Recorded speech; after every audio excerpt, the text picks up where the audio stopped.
Good evening and welcome to All Things Esoteric Podcast. Today is December 13th, 2021. It is 7:06 p.m. and I am Kate, and I welcome Anthony in the room with me here. Hello. Hi guys. How you doing? I'm doing well. Actually, you're not in the room, but you're kind of in the room, aren't you? We would like to believe so. I believe so, as we did our nice breath work before we started and cleared our space, and I feel much better, by the way, having done that. It's been a very brainy day, you know? Lots of thinking and processing and these downloads that are coming in. Just curious to know if anyone else out there is experiencing these downloads. As I go online, I see it in some Facebook groups and stuff, but wow, it's been something. But anyway, we're talking about Jupiter tonight, right? Fuck yeah. Pretty excited. I know that you have a ton of stuff that you want to share. And before we get into that, I do want to take some time to talk about the sky map and what we can be expecting the last month of the year 2021, and I'm going to take a little bit longer this evening to go over the overview of this part because there is a lot that has changed and a lot that is going to change and is going on.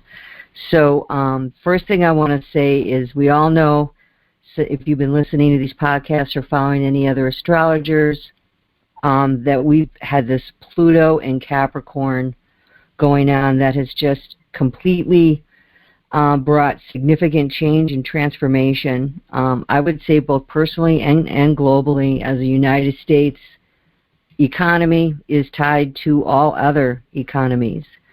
In the prior episodes, we talk about Uranus, Neptune, and Pluto hardcore.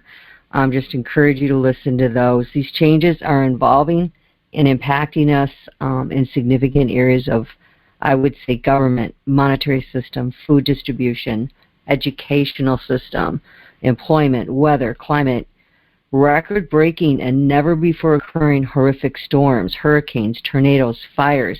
I would also add to that just the violence that we're seeing amongst each other. Again, dating me, but I'm 58, and I've talked with some of my peeps around my age and just had these conversations, and I got to tell you, there were no school shootings. We didn't have any of this stuff going on, and it's not like these were better days and your days suck. That's not what I'm saying. But we definitely see that we've had this uptick of energies that are like ready to blow, if that makes sense. We saw it in what happened at the White House. We've seen it in the response to COVID. We've seen the riots that have been taking place, not just in America, but all over the world, which is something, if you're just watching mainstream, you're not going to see what's going on. But I want to encourage you, please, go to Drudge Report. That's a great website. And it'll really show you what's happening in these other parts of the world. And there's rioting everywhere. Now, I'm not being a doomsdayer, but it's important to know that if you're like me and you've been looking around and seeing what's going on and you know, also probably empathic, intuitive, tying into what's above to below, or you wouldn't be listening to an esoteric podcast, I don't think. You know, you can at times think you're going crazy, like this is nuts.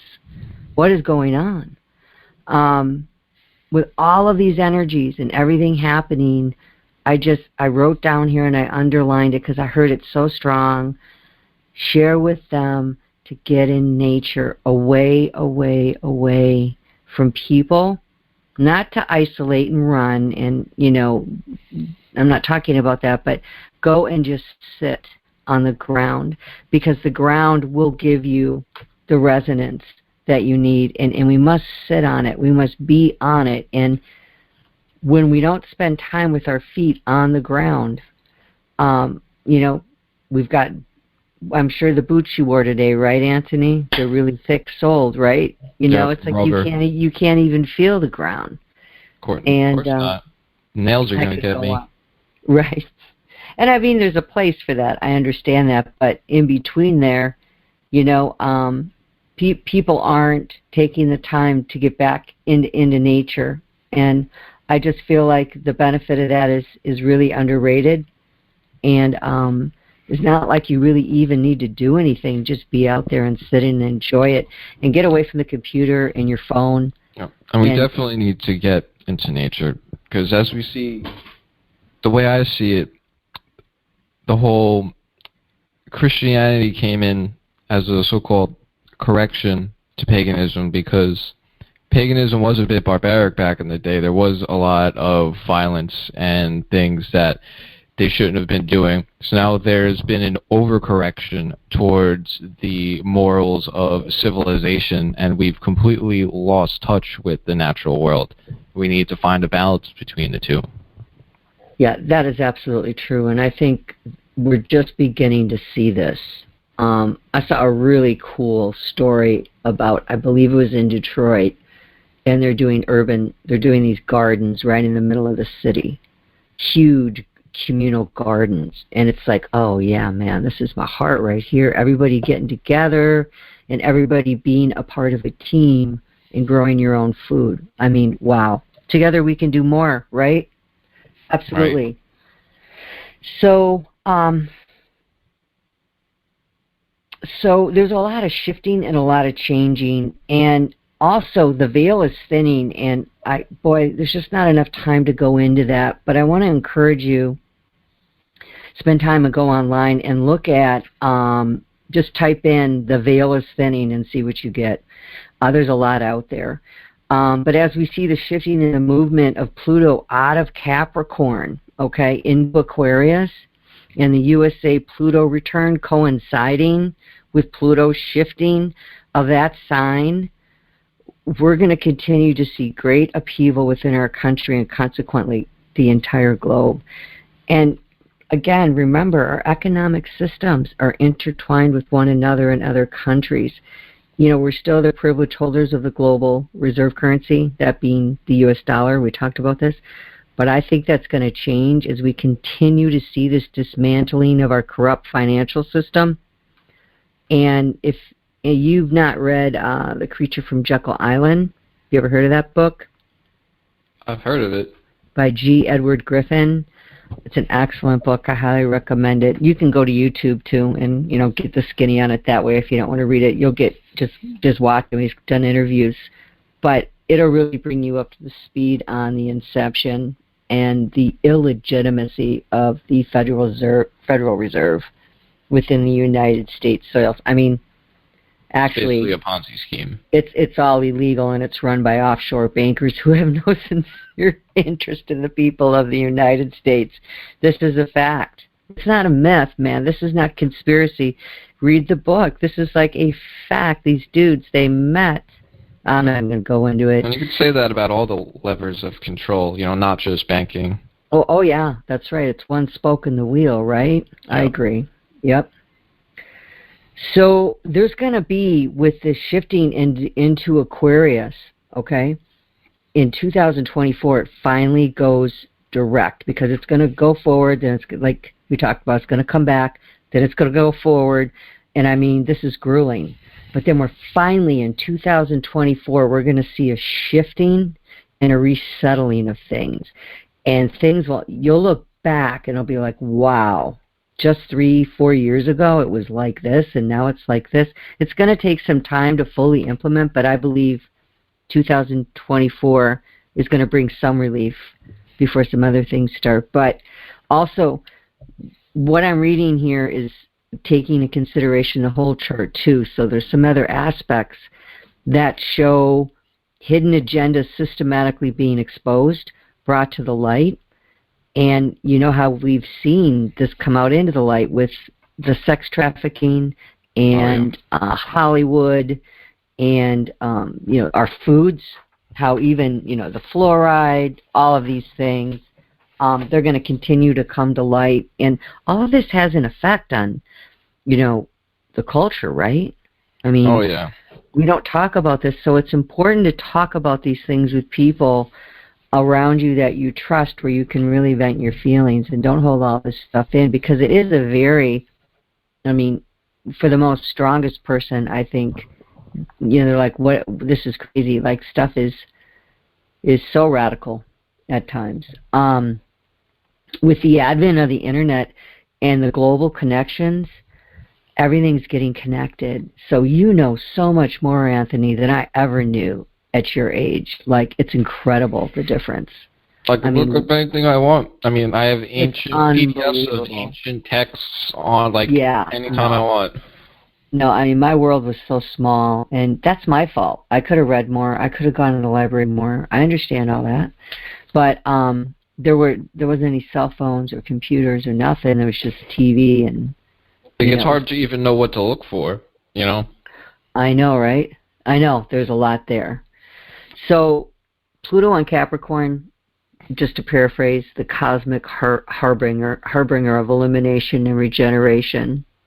It entered Capricorn in the sign of tradition, legacy, and governance. That's Capricorn 10th house, November 27, 2008, and it is going to leave January 21st, 2024 into Aquarius. Pluto will return in the USA chart, like I said, but then it's going to go backwards. So the USA is really going to see some radical changes. And did you know Pluto? We're going to talk about Pluto, but I thought this was fascinating. Pluto's orbit is extremely eccentric.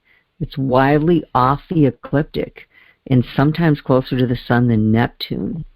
And it can spend 14, that's why it isn't a set amount of years like some of the other planets. That's why it's not technically a planet anymore. It has to have its own orbit and be consistent. There's a lot of, if you go to online and listen to some astrologers on that, they're like, you can't take Pluto away. Well, they changed the definition of a planet. That's what happened. Whatever. We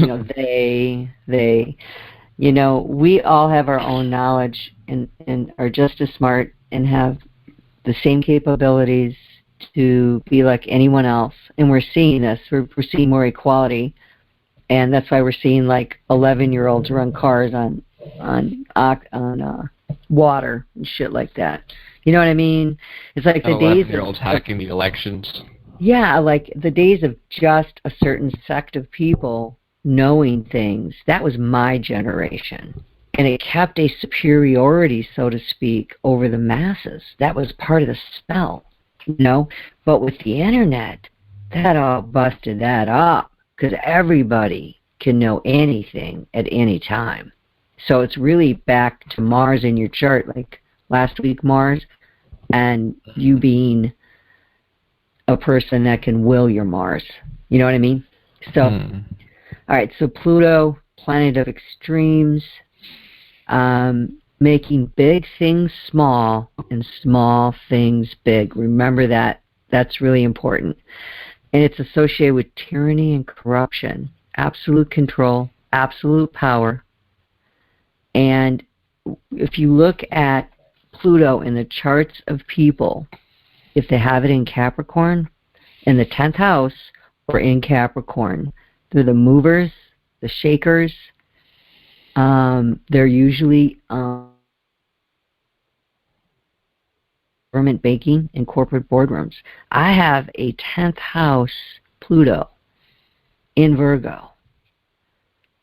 So that's why I was in banking and at high levels. You see, it's right there. And it's also, Pluto is the mark of a psychologist because it's Scorpio's planet.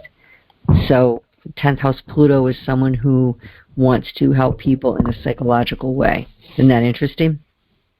Were you the bad bitch of banking? I wasn't very nice.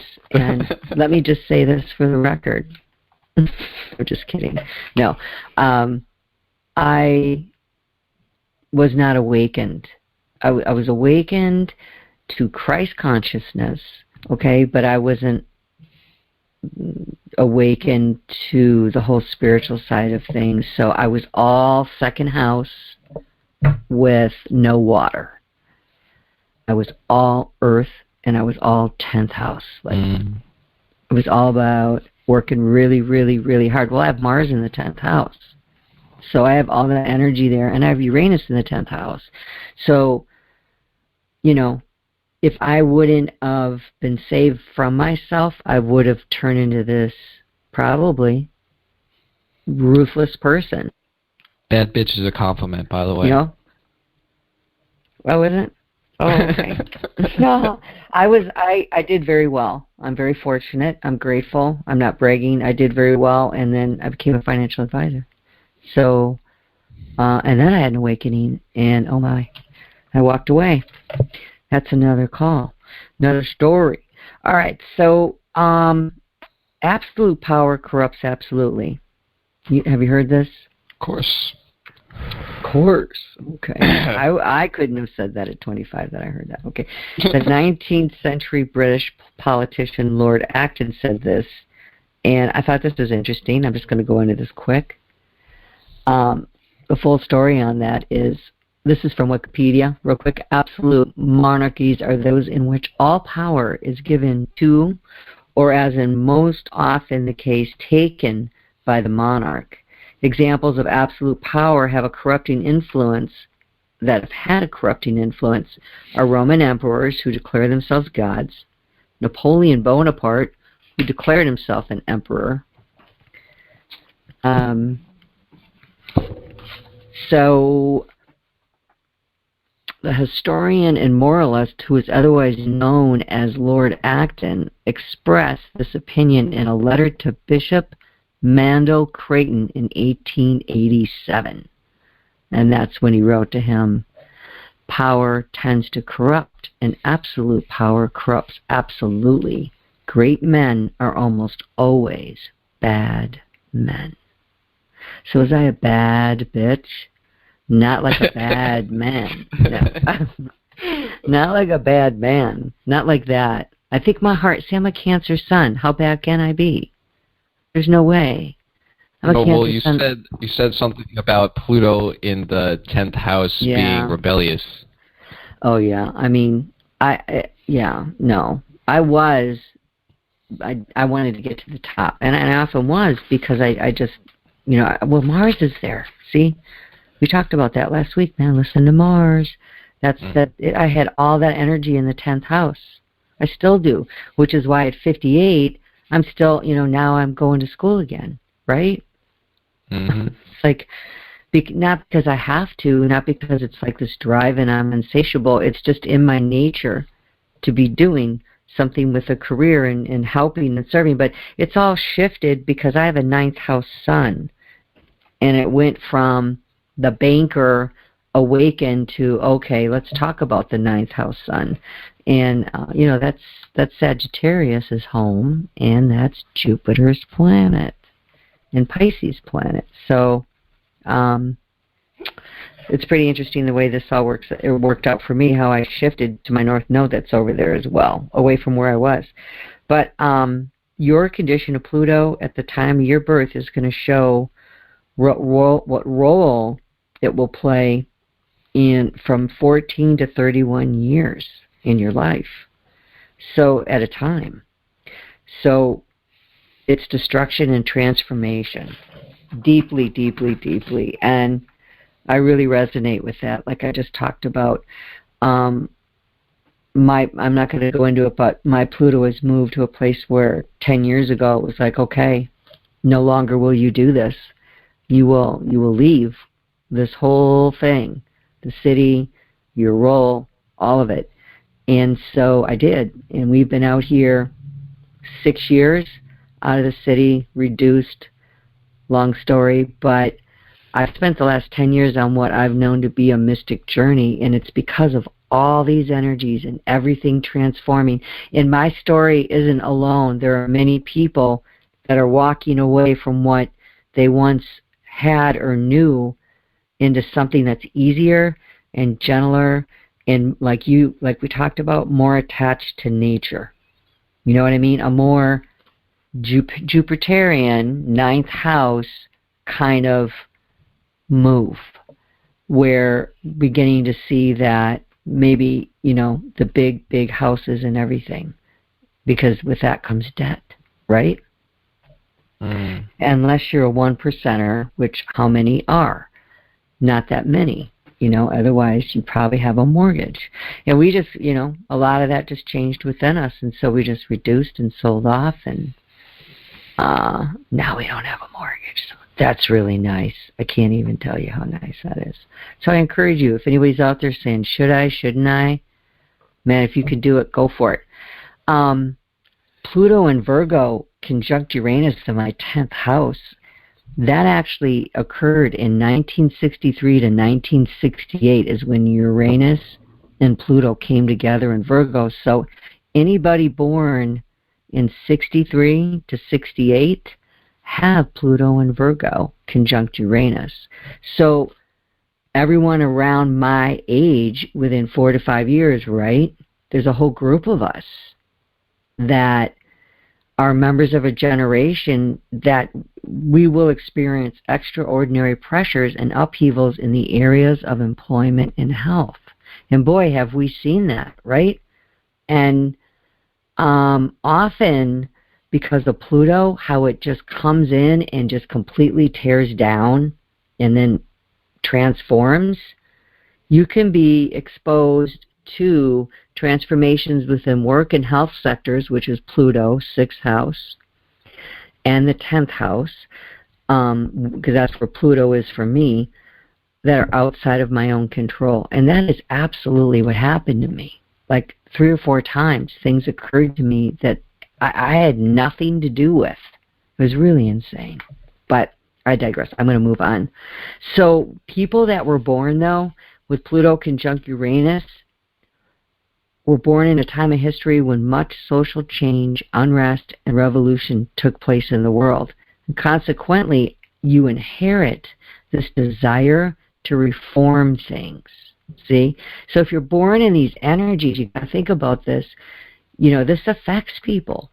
It affects us globally because everybody's around when Pluto was conjunct Uranus. So the world hasn't blown up yet. We're still here.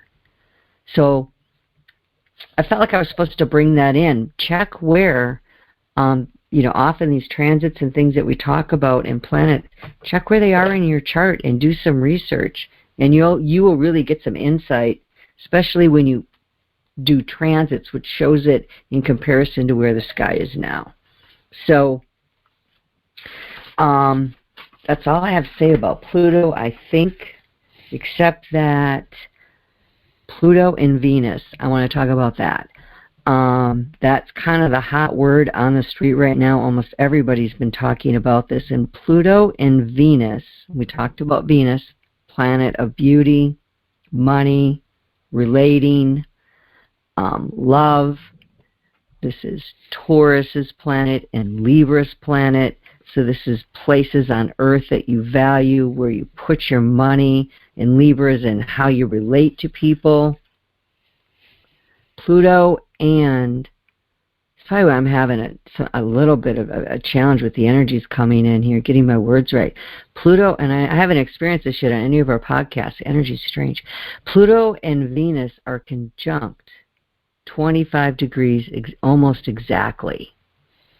And so, man. Everyone's talking about ending their relationships, I guess. I tell you what, not just that. Yeah.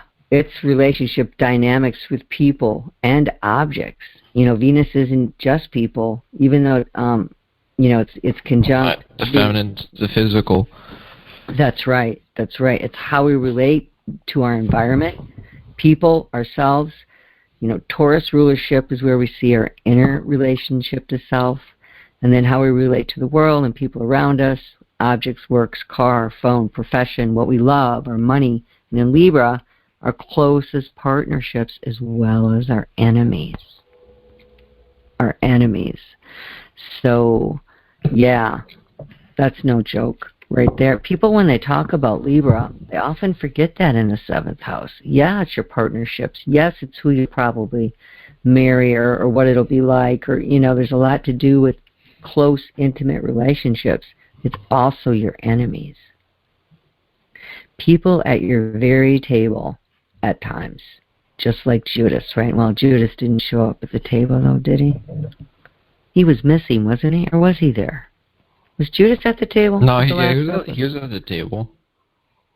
He was at the end being shady, doing something. I don't know how the hell you can do that, man. Someone was like putting a bag of money in his hands in the painting, I think. Yeah, my son was telling me about that whole painting. He's like, Mom, I have to talk to you about this. Like, oh my God, I'm excited about it. But yeah, it's like all in code and stuff. I don't know if you've heard this. I heard it was like painted over like multiple times. Oh, really? Yeah. Huh. All right, well, all this energy, it's traveling through Capricorn, everything that we've been talking about. And so our essential needs, our survival patterns, how these patterns support and structure our lives, structures and attachment are the main themes here. Think of structures and attachment. All of the, the new moons, the full moons we've been experiencing, all on these themes of it's our fixed energies, like where are we holding on to and we won't let go, especially in the areas of Venus. So look in your chart where your 25-degree Venus is, 25-degree Pluto is, and that's where you're going to find challenges. And I bet you chances are, if you're having some challenges, you'll see it, like it'll be a transit. Because Venus is such a personal inner planet, right? I mean, this is an intimate planet. It wants to be happy. It wants to glow. And Pluto's crushing it, man, like right there. And I tell you what happens is it's going to make you look at your patterns in your relationship. Well, it's not the most uncomfortable because Pluto is death, right? And the feminine principle is death, The Great Mother controls life in both directions. In order for new things to be born, the old things have to die. It's why the death card is associated with Scorpio. Scorpio is the salt of water, the physical part of water, the most feminine of the feminine almost. So, femininity has often been associated with death. So, I guess it's more the happy-go-lucky side of Venus doesn't really like it, but I mean, overall, Venus kind of knows what's going on. Well, yeah, and also, Venus is going to take on a more serious tone. Like, this is a maturity coming in to Venus. Exactly. It's like, even though we don't like what's going on right now, we kind of realize it's necessary. Yes. And that's where this is going. It's really cool the way you brought that in, because that's right where it's really so foreign to the feminine, it really might not be so apparent that it's necessary. Mm-hmm. Well, Venus is going to go into retrograde. Okay, so it's going to step back from Capricorn before it goes through, right? It's going to step back. And then it's going to go... painful death. Oh, my God. And then it's going to go forward and conjunct again before passing through. So collectively, this Venus retrograde will reveal to us the processing of our dependencies on government structures and authority of the 10th house Capricorn. Remember, wherever Capricorn is, we have to bring in the 10th house, and the 10th house is government structures and authorities. You see this? So it's people really getting sick and tired. The loving people. So these people going off grid, people realizing we can't rely on the supply grid, becoming more self-reliant. That's right. And what happens when we're threatened is we react with the default mode of being or way of relating, and Venus is all about the way we relate. So it can be like, this is like Capricorn wanted to clean up the way that we relate with people. Like, let's get the relating right. Let's get the relating with our relationships to ourselves, relationships to others, relationships to things. Here we go again, relationship to the government. Like, let's really, really take a long, hard look at this before I allow Venus to release and then go past and through Capricorn. I want to bring something up which is really interesting. Right at 28 degrees in Capricorn, these three planets are together. So you have Pluto at 25 degrees in Capricorn, Venus 25 degrees in Capricorn, and Acephalus at 28, just 3 degrees away in Capricorn. And Acephalus was where we investigate disease or illness. So Acephalus, the beautiful asteroid with the one golden rod and one snake that we keep hitting back in our podcast, is coming in and saying, look, I want to heal this. I want to heal your relating ways once and for all. Okay, here I am. Power's here. I got you, boo. And it's opposite a Cancer ascendant. Come on, man. And to me, I see that as more people going towards holistic medicine, more people kind of not trusting the government with the, the Pluto stuff, and realizing that, you shouldn't take your health advice from the government. You need to decide for yourself what is right for you. Right. With it being in the 7th house, with it being Venus in the 7th house in Libra, it's definitely relating with other people. That's a very, very also, that reminds me of a lot of people thinking, hey, maybe germ theory is bullshit. Maybe terrain theory is more correct. Mm-hmm, mm-hmm. Well, it's the medical intuitive, no doubt about it. It's interesting you would say that. Yeah, here, Acephalus, healer, shaman, mystic, seer, psychic, doctor, nurse practitioner, anyone in the medical industry, So Venus goes retrograde December 19th to January 29th. Deeper self-understanding regarding our structures, ways of relating. Everyone's going to break up over Christmas. Man, hope not. It's basically, how threatened do you feel right now? Okay, that's the question to ask. How threatened do you feel? Like, how's your safety? How's it going? How do you feel in your relationships? How do you feel in your relationship with yourself? It's really asking you to take a deep look at that. Yesterday is when Venus went exact conjunction to Capricorn. So, we're right in that energy, literally, right now, as we're doing this podcast talking about this. Neptune also formed a square to the sun yesterday, and squares are really uncomfortable places of tensions where energies can work together, but they've got to work together to work together. You know what I mean? And they just don't flow like sextiles and trines. Squares are opportunities in your chart just to merge energies together. So it's outdated patterns and how we need to move into a more spiritual or higher nature when you have Neptune square Sun.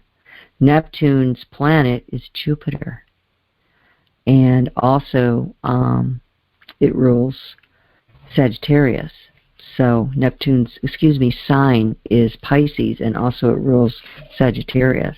So it's interesting that it's bringing in a whole, look, I need you to take a minute at this top-down view, like spiritually, what's going on? I mean, it's really asking you to do that when it squares the sun like that. Also, Mercury moved into Capricorn, so we had a shift in Mercury, and Mars went into Sagittarius, and the North Node went into Gemini. All these shifts have just taken place this month, like all this movement. We had a lot of planets that were stalled out. Everything is starting to push forward, with the exception of Uranus in Taurus, still in retrograde forever. My goodness. Still in retrograde, sitting there. And then Venus is going to go into retrograde in December as well.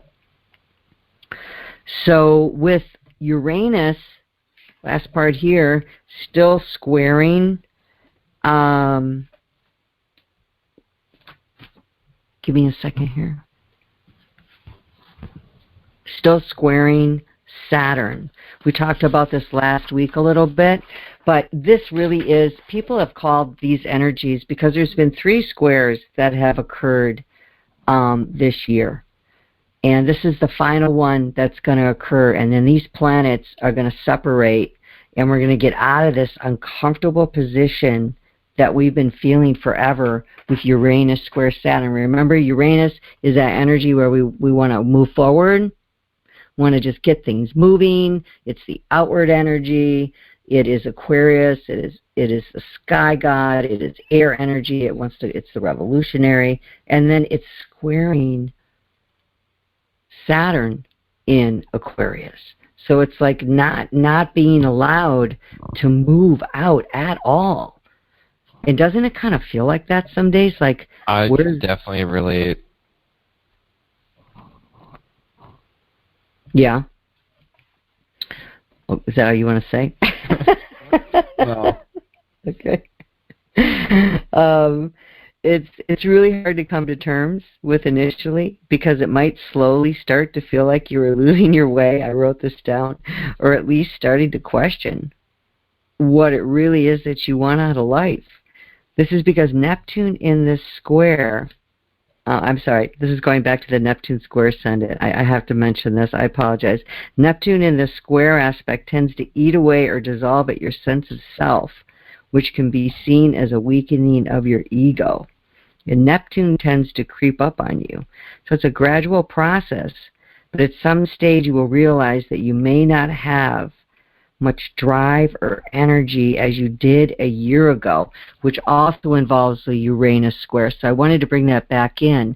This is really, if you've been feeling more tired than normal and just like not really wanting to be super active, it's that energy of having to manage so many changes.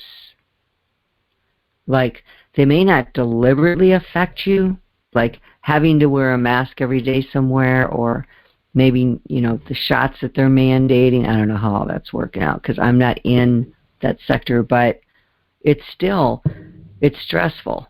Do you know what I'm saying? And so when Neptune here, it can really just get really foggy. Especially with Neptune, it does something to your subconscious that you are wearing a mask and you are seeing other people wearing a mask, and that it's harder to make your voice heard in public when you're wearing a mask. It's harder to breathe and all that. Yeah, I have Neptune on my ascendant, and it's very, very challenging placement. Like, it's always on me. Like, it's my lens that I see through or don't see through, right? It's been where my challenges have been, but I tell you what, it's been a blessing too. So Mars moving into Sagittarius, that move, want to talk about that? That is Mars now trying to free ourselves we've got energy from the past, moving on from what hasn't worked, moving forward to a Sagittarian, Neptune, Jupiter, upper view, top down, a spiritual view. And then we have on the 18th the full moon in Gemini. And on the 19th, Venus stations and goes retrograde. One last look back until January 29th. So Christmas, I know we'll have another podcast before then probably, but Christmas, man, it's going to be a lot of emotional processing this year, so you might want to think through your plans. I mean this, if like you go and there's been tension at times, you might want to just be like, you know what? I got to do me. This doesn't feel right, man. I got to do me, and I don't want to get upset, and I don't want anyone else to get upset, so I'm just going to choose a different option. And imagine New Year's is going to be super emotional as well. Because that's usually the more emotional it is, too. At least Christmas, people usually try to pretend it's going to be okay and, like, put shit off for another day. But New Year's, it's like, nope, time to fucking cut shit off. New Year. Yeah. But there's going to be a lot of agitation, too. It's going to be wanting to really be authentically yourself. But remember, Venus is dealing with our relationships. Okay, so this is why Christmas, relating, we go places, and it's going to be like, I'm going to put on a smile. See, here's the thing, you can't be fake anymore. That's what 2021 did to us. We can't be fake anymore. Well, I've not been fake for get years, drunk but at the family gathering to like be friendly. not only that, you won't be able like to keep your mouth shut. Not you personally, but it'll be a challenge for people to be like, I'm gonna just say this now. Fuck it, you know. I mean, not only that, I mean, the world could end with the way that things have been going on out there. I'm not a fatalist at all. I'm just telling you, we got some crazy energies going on out there. And a lot of changes. I mean, you got China zipping off at the mouth about stuff, and it's like, you ever see them guys do their drills, man? It's just not even like... I don't pay attention to any of that shit. We're never going to actually go to war. It's all just fucking talk and posturing. Well, one can hope. All right, wrapping it up here. Incidentally, I want to talk about Chiron really quick and bring that asteroid in. Chiron's been in retrograde. Chiron is the wounded healer. It is an asteroid. I'm not going to go into all of it tonight, but it's an asteroid that shows where perhaps you need healing, if you need it, in your inner child. Things, depending on where it is in your chart, it could be in ways of relating, it could be in your childhood, it could be in the first house, so maybe you have a huge scar across your face you were born with, or birthmark or something, or part of your body is deformed, or something happened at birth, and this is dealing with deep, deep inner traumas. You'll find someone with a fetish that will love you, no matter how deformed you are. Oh. Jesus Christ. Oh my God. Okay. Alright, so Chiron's coming out of retrograde and it's going to start moving forward. Yay! On December 19th, the exact same day that Venus goes retrograde. So I thought that was interesting. So it's like, okay, I'm retrograding Venus, but I'm releasing Chiron. Just move forward, move past all the stuff of, all the stuff of 2021, and let's go.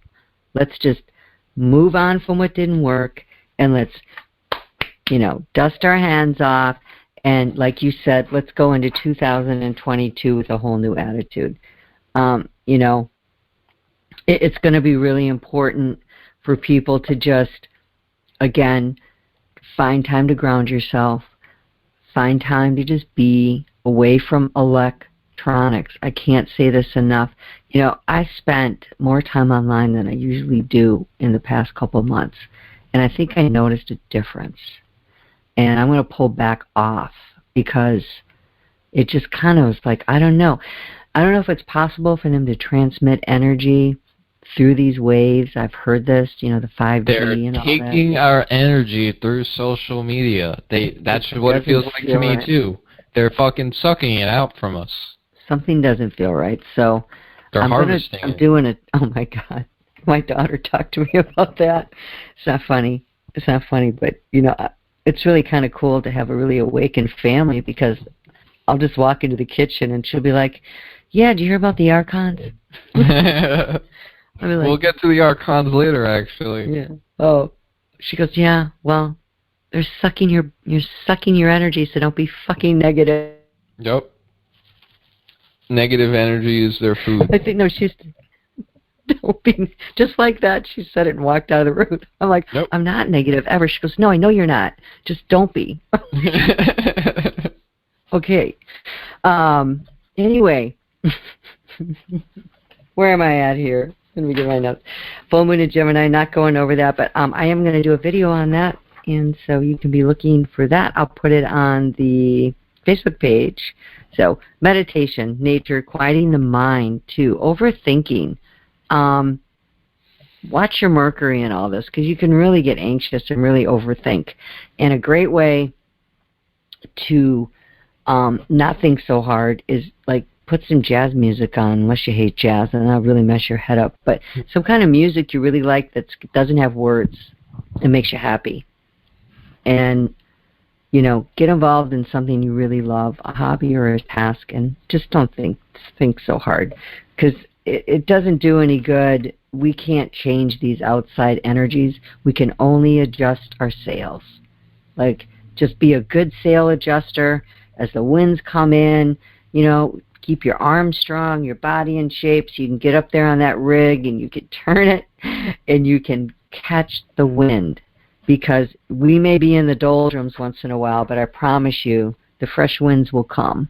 It will. They'll come. And with that, I'm going to go into astronomy, but do you have anything you want to add? No. Quick. I'm going to do this quick and then hand it back over to you. Astronomy. Okay, so Jupiter, visible in the night sky. Sometimes you can see Jupiter during the daylight hours. Did you know that? No. I did not. Yes, it's so bright. In fact, if I looked out my window, I bet you any money I could see it out there. Fifth planet from the sun. Largest planet in our solar system. You can fit 11 Earths side by side inside of Jupiter. That's just letting you know how big it is. It was formed 4.5 billion years ago. Did I say that? Sorry if I repeated myself. First planet in our solar system, which is pretty cool. It has a 44-mile thick atmosphere. 44. CHESED is the fourth sphere on the tree of life. Let's keep going. I'll get to it. A crimson-brown storm has been raging for 300 years called the Great Red Spot. And there's a giant swirling collection of clouds with wind speeds up to 400 miles per hour. 400 miles per hour, and are at least 2.5 times faster than Category 5 hurricanes. Jupiter has 4 main moons. 4. In 1610, Galileo discovered the 4 main moons, and the gravitational pull really impacts the size of our other planets, and they think that because Jupiter pulls in so much because of its size that it really had something to do with the way our other planets were formed. I thought that was interesting. Jupiter is important. It is the biggest mass out there, and I think it wants to be seen.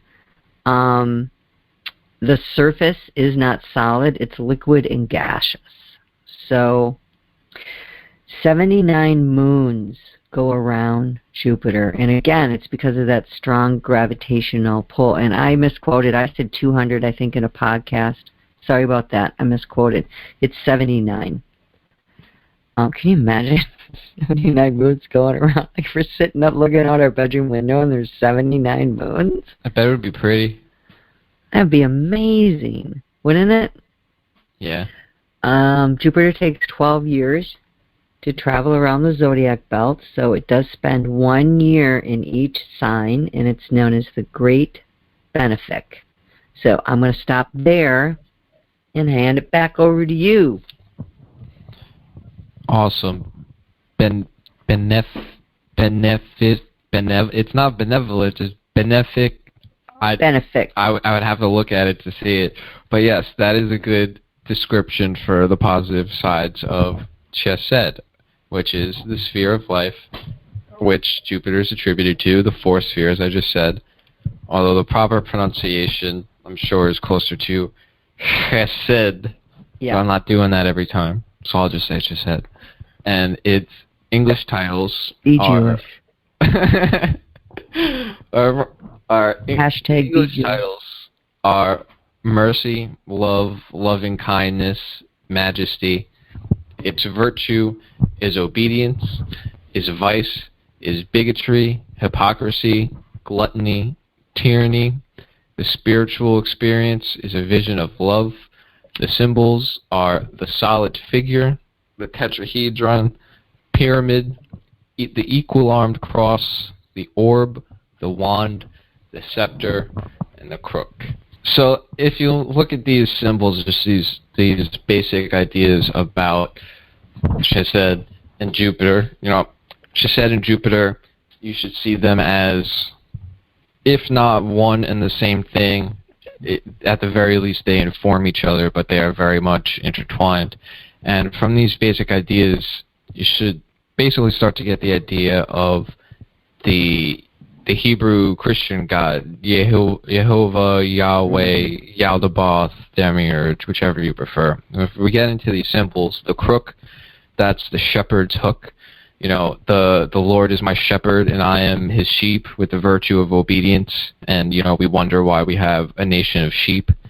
The scepter, the wand, they're more passive, you know, as we talked about last week, as Jupiter, CHESED, being the more loving, benevolent ruler, so it's not like threatening weapons.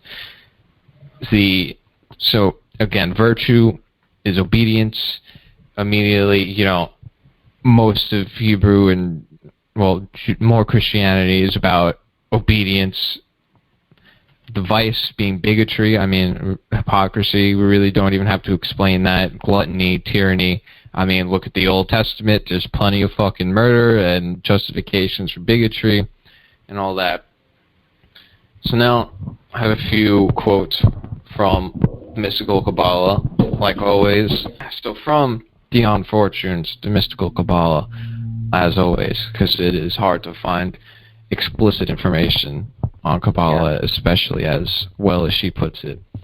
It is the loving Father, the protector and the preserver. Just as Chakma is the all-begetter, it continues the work of Chakma, organizing and preserving that which the All-Father has begotten. It balances the mercy with the severity of Geborah.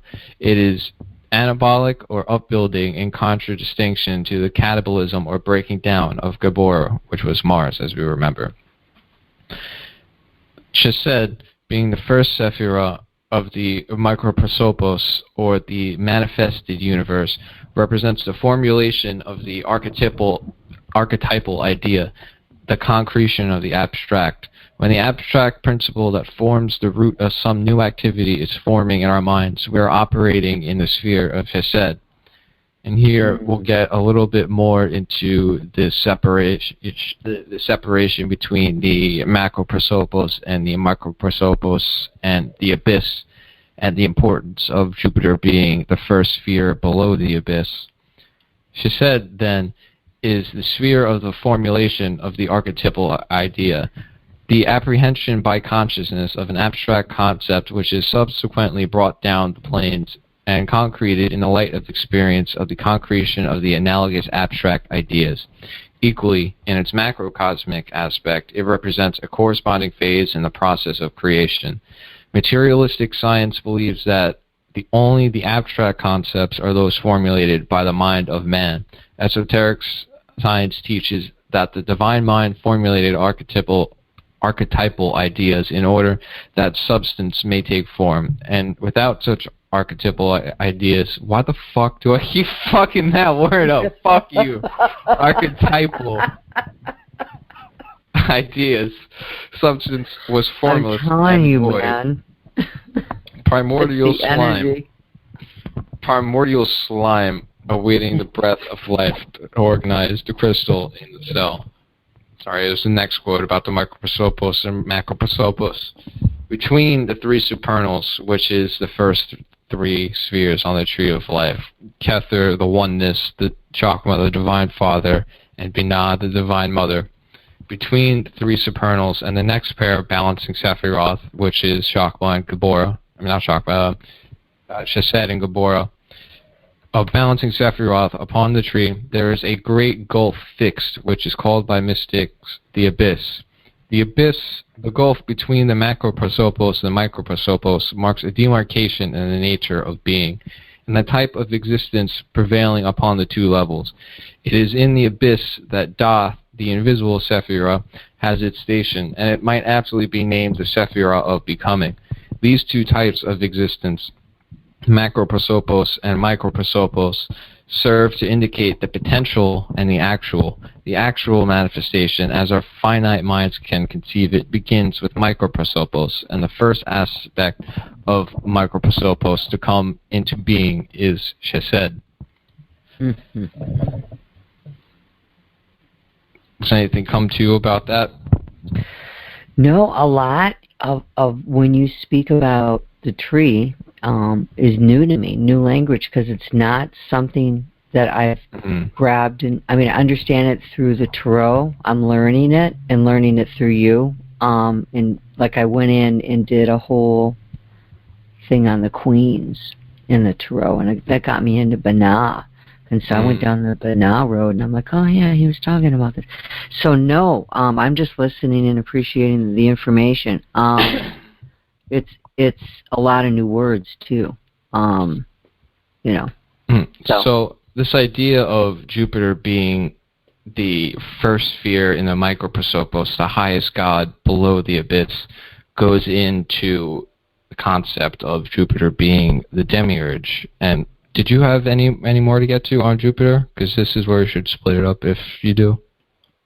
I'm going to go into astrology after this and mythology and then astrology. So, you know, just keep going however you want to do it, man. It's up to you. No, I think this is a good place to go into your stuff because, like, I start going into rabbit holes after this. Okay, great. All right, I'm going to go quick. Well, try to. Mythology, really quick. Just some background on Jupiter. By the way, thanks for that. That's good stuff. I'm going to go back and obviously re-listen to it and read it as well. Let me say this quick. On Facebook today, there was a guy in the Esoteric group. I think you're in that group too as well. Not just you're back on Facebook?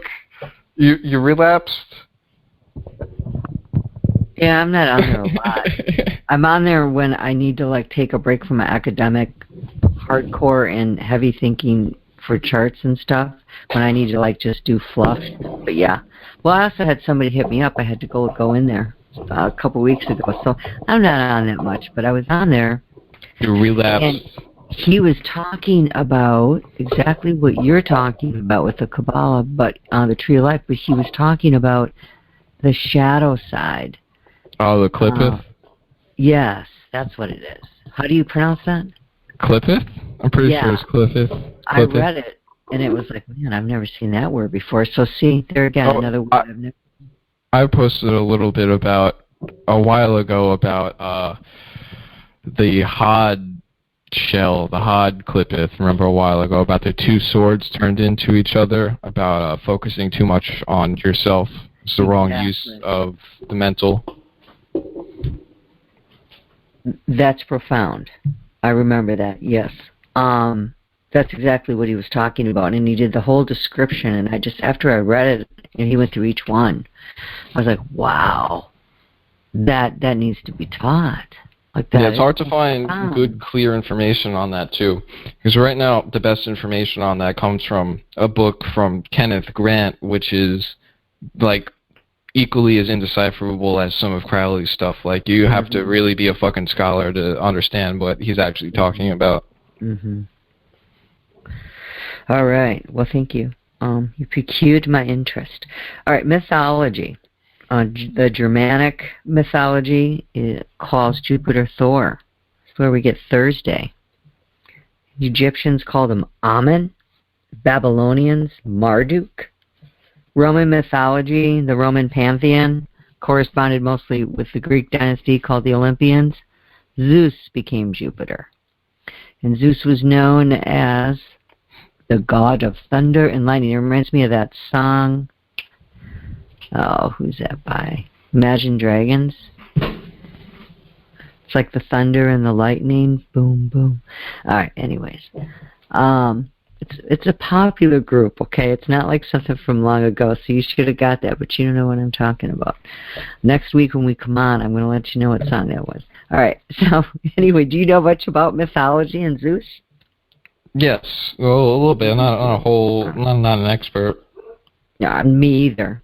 But it seemed to me he really reminded me of Ares, the god of war. You know, kind of. He's running around with a lightning bolt. Yeah, they are both very masculine and dominant, and they value obedience, and they can be, bigoted, hypocrisy, tyrannical. So, yeah, they do share a lot. What is their relation, actually? I think they're brothers, right? Zeus and Mars are brothers. Okay, let's see here. Well, you had the whole thing. Yeah, the planets all came out of Saturn at the same time, so yeah, they're brothers. Neptune, Pluto, Ceres, Juno, and Vesta all came out. Saturn swallowed those children. Oh, it wasn't the first five. It wasn't the 5 planets closest to the sun he swallowed out. Neptune, Pluto, Ceres, he spit out Juno, 7. and Vesta. He ended up spitting out 7 spheres, so I just assumed that it was the 7 classical planets. No, that's who he spit out. I'm looking at him right now, man. I'm looking at a marble statue of Jupiter from 100 A.D. Nice. It's like this dude's unbelievable. He's all about himself, man. Well, it's large. You know, it fits with Jupiter. All the themes, all the mythology. You know, I'm not going to go into the whole thing, but you know about the story with Saturn, and obviously you do. Well, I'm going to go into it in a little bit. Oh, great. Okay, I'll let you do that. So let me hit the astrology then, okay? So here we go. Let's get into the actual hardcore astrology of Jupiter. What is it? What is it in a chart? Let me close my window there. So Sagittarius, like I said, is tied to Jupiter, and so is Pisces. So it rules 2 signs. A lot of Western astrologers just give it to Sagittarius. I give it to Pisces. I'm more of a soul astrologer. I bring in Esoteric as well. So because the 9th house is Sagittarius, and the 9th house is more about the law, the Torah, you know, religion, the ancient scripts, what's already been written, what's already, you know, been done, what we need to learn, what we need to throw away, what we need to be enlightened with. And by the time you get to the 12th house, you're truly enlightened. It's the end of the journey, the fool's journey, the 12th house. You know what I'm saying? It's like you're at the end. The world card, baby. You know, and you're going to get ready to come back in apparently now. Whether we have a choice about that, I don't know. But I'm not coming back here, man. I'm just going to tell you that straight right now. I'm going to ascend so freaking high in my life. I'm almost going to come out of my skin. I'm not coming back here. I mean, I'm not tortured or anything here. You know, it's great. I tire of incarnation. I am ready. What? What'd you say? I tire of incarnation. I am. I'm ready to be a god again. Sometimes, I know this sounds crazy, but this is that Neptune on the ascendant, man. I got 1 foot here and 1 foot out. And sometimes I'm just like, do I really have to take a shower again? That's how I feel about peeing all the time. It's like, why do I have to be a fucking human? God, I have to stop what I'm doing to do this biological shit all the time. I say that Fuck too, that. Like, in food, like, why do I gotta eat? Fuck that. Yeah, especially having stomach issues. All of it. Like, it's so fucking hard sometimes. All of it. Fuck all this human bullshit. I'm telling you, and I know that sounds like, man, these guys are really messed up. They're depressed. No, I'm not. No, I'm very good. I'm good. I've transformed, man.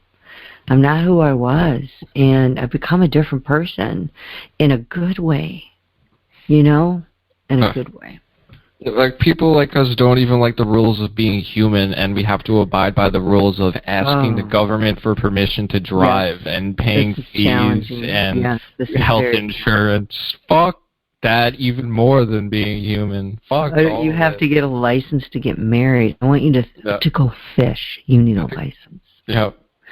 Do you know what the straw man is? The straw man argument? That you have a straw man? Your straw man is your name. Your straw man is your identity that is in all capital letters. If you get anything from the government, anything official, your name will be in all caps. Look at your driver's license. It's in all caps. Your Social Security card, all caps. Because as we speak, you're a commodity with a $sign attached to you. And you are being traded. Right. Your birth certificate is like a registration of you as like some type of marketplace entity, something like that. That's correct. And you have a CUSIP number, which is the number tied to every stock. Yes, sir. Yeah, didn't they say, like, over the course of our lifetime, we're worth, like, $800,000 to the government something or like something that. like that? Mm-hmm. It's so, anyway, that's a whole nother podcast. Let's move on. But you're a straw man. Well, unless you get out of the system, but you can't get out of the system. So, not yet. So this is why we need to balance while we're here. And when we talk about getting in nature and getting away from your phone and doing what you love for a while, like, Anthony will send me pictures of, he'll be out and he'll be hiking and just be like, I just love, I just love being outside, I just love, and he'll send me pictures and I'll send him pictures of stuff.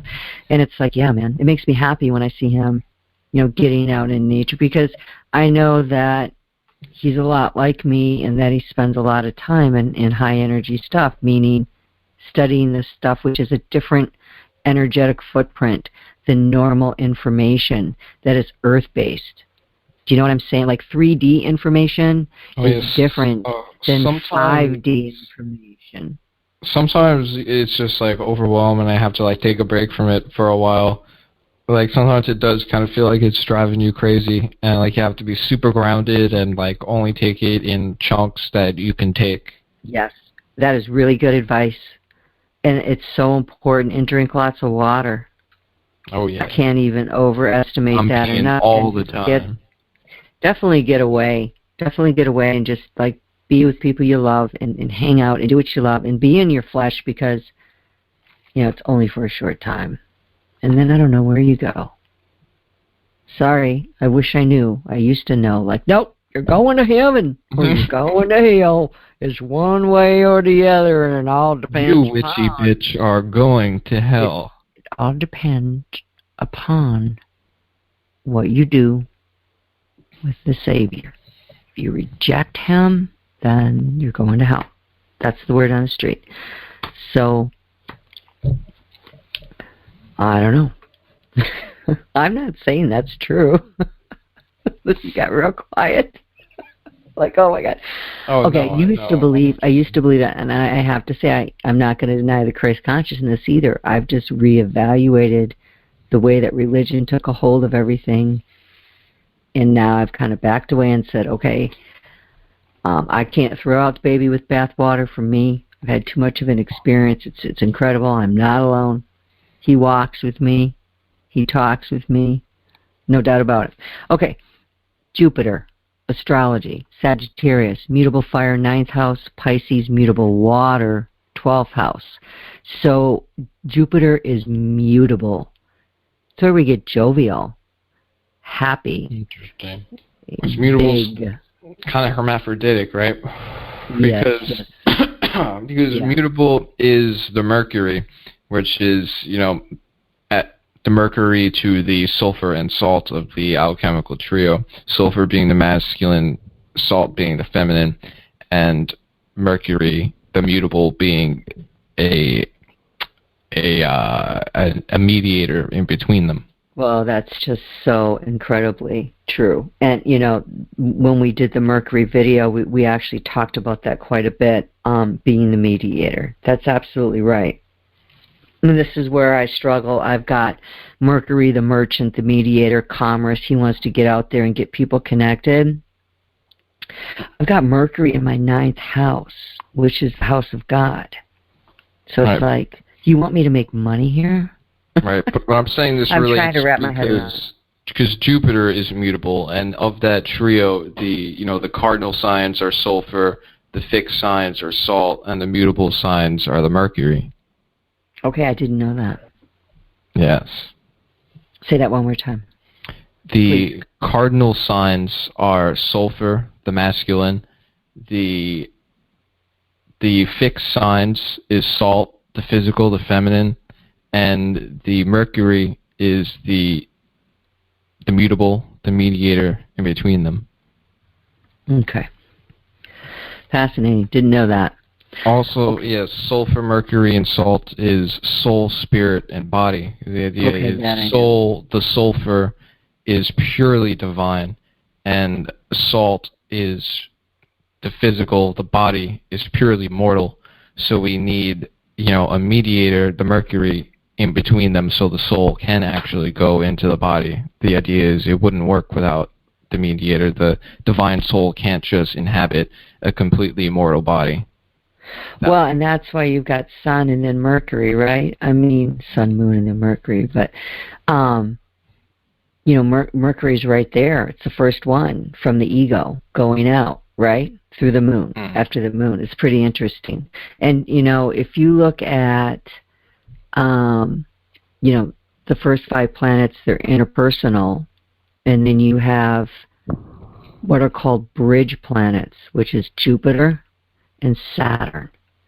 And then you go to the next outer planets, the further outer planets. But Jupiter and Saturn are known as the transpersonal planets. Oh. So this is the first, we've moved from the inner planets. When you're in Jupiter now, it's a whole new ball game. We're starting to bridge.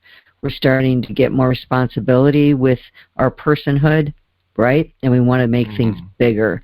We want to get on the bridge. We want to move out into these bigger themes that we came in for. Those outer themes are crucial because those transits move very slow through your life, which means they're in big parts of your life. Interesting. Where they are, it's different in everyone's chart. So, because Jupiter, CHESED, is the first sphere below the abyss, and Saturn in Bina is the first sphere above the abyss, and the only planet, classical planet attributed to anything above the abyss. So it is like the bridge. Well, that is so cool. Isn't that amazing how it all works together? That's the point of all the attributions on the Tree of Life. It's not for no reason. Right. It's beautiful.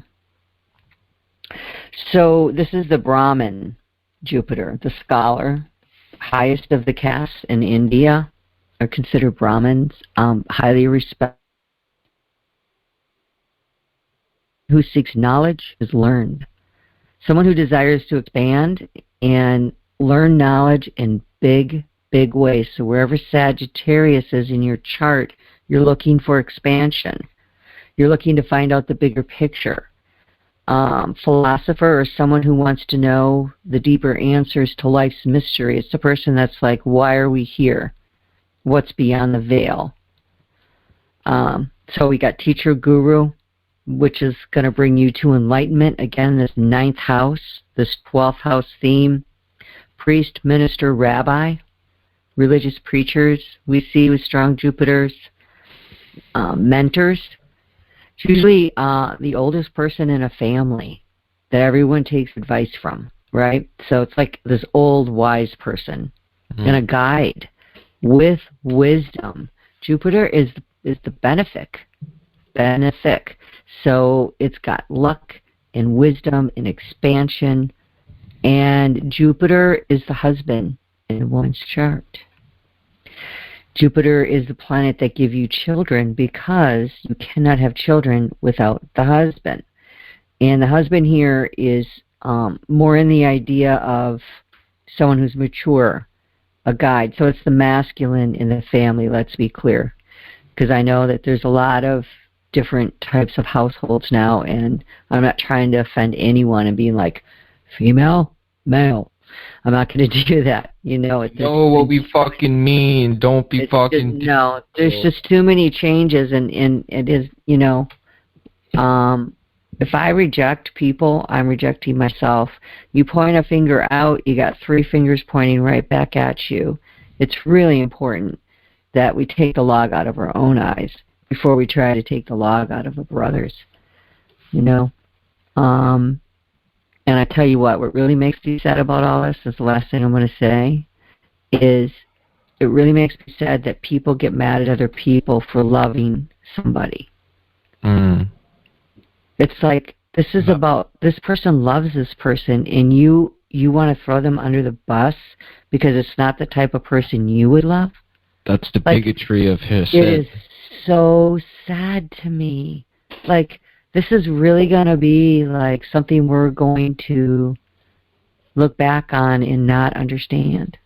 Like, how could we have been so, it needs to change. Well, this is how we understand it. This is how we understand it. That belief comes from mostly Christianity, the Judeo-Christian religions, whose main god, as we're discussing today, has said Jupiter, basically pretending to be the highest god there is, and his vice is bigotry. That's where this bigotry comes from. The most major religion. Well, not, one of the most major religions, the foremost religion in our country. Right? It goes back, it's very old. Right, and you back that up, and there's a story, right? Yes, where did all that come from? I mean, where did those ideas? Yeah, I gotta get into that right now. Actually, okay. About you said that was your last thing, right? Yeah, I got a few more things to say, but if you want to sorry. No, keep going. Man, do you want to jump in, rock on? I can. No, I'm about to get into some rabbit holes, so please finish your stuff. So it's any kind of learning, right? But mainly religious studies. It's the 9th house. Think about this, in 12th house. So philosophy, classical arts, and publishing also fall under this, because if you look at it in the 9th house, the 3rd house is Gemini. It's opposite the 9th house. And the 3rd house is everyday teaching, like close by, and the 9th house is more like wider knowledge, bigger knowledge, expansive knowledge, knowledge from out of this world, so to speak. So it's also management, because he is a guide. Jupiter's a guide, and it knows where to tell people where to go. So it's very resourceful. Construction as opposed to Mars, which is the destruction, remember? So of course it's about order. It's about, the civilization, the overcorrection from the natural world that we came out of. So where Jupiter is where you need to grow your knowledge while here. So it's a really, because Jupiter is knowledge you don't necessarily have, unless you came in with it, and that would show up, and there's other ways to see that. But it's where you expand your knowledge and your ideas in this incarnation, if it's not debilitated, right? So, certain planets do well in certain signs. We talked about that, right? Oh, yeah, of course. So Jupiter, which is expansive principle, good fortune, religion, philosophy, travel. It also rules thighs, liver, hips, pituitary gland, and cell nutrition. It is excelled in Sagittarius and Jupiter, and it is in detriment in Gemini, because that is the opposite sign. And in Cancer, it's exalted. So it's kind of cool. I have a Cancer 9th house sun, right? Mm-hmm. So I kind of have it exalted. I mean, I don't have Jupiter there, but I have it in Sagittarius, which is Jupiter's ruler, right? One of Jupiter's signs, I should say. So that's kind of interesting. And then it falls in Capricorn, because it's so restricted in Capricorn, right? It comes in with Saturn and kind of shuts it down. Yeah, Saturn and Jupiter kind of make an interesting polarity too. They're not opposite on the tree of life, but Saturn is very, about the chaos of the natural world, and Jupiter is very much about being civilized and overcoming the natural world. I love Jupiter's signature. It looks like a 4, but it's a cross. The symbol, it's a cross, and then it's a crescent moon on the one of the cross arms, signifying like intuitive connection to higher things. Yeah, it's beautiful. Really drawn to Jupiter, and the whole symbol. It's just something about it really. It's probably the cross and the moon. I mean, I've got moon everywhere in my chart. So and that makes sense if it's the mutable planet, because it is mostly masculine, but the intuition in the moon is very feminine. Yeah.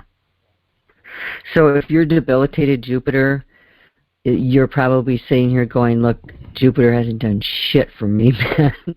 Like, I don't even know what you're talking about. It's interesting that obedience is the virtue of Jupiter that also lends to its mutable, being a hermaphrodite almost. Because obedience, its passivity is also very feminine. Yeah.